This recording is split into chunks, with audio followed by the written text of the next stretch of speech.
Welcome to your AED training session. In this video, we will guide you through the step-by-step process of using an Automated External Defibrillator, or AED, to assist an adult during a cardiac emergency. Begin by turning on the AED. Once powered on, listen carefully and follow the device's voice prompts. If the patient is a child, press the child button. Remove clothing from the patient's. Remove all clothing covering the chest. Ensure the skin is dry, as this allows the pads to adhere securely and function effectively. Take the AED pads and place one on the upper right side of the chest, just below the collarbone. Place the second pad on the lower left side, a few inches below the left armpit. Ensure that the pads do not overlap or touch each other. Correct placement is key for delivering an effective shock.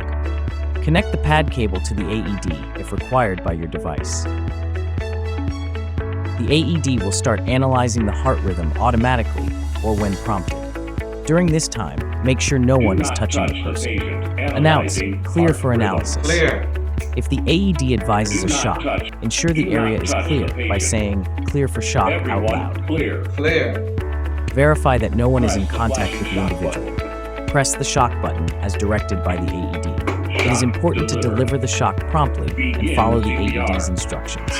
Immediately begin CPR after the shock, starting with chest compressions. Continue CPR until the AED instructs you to stop or emergency responders take over.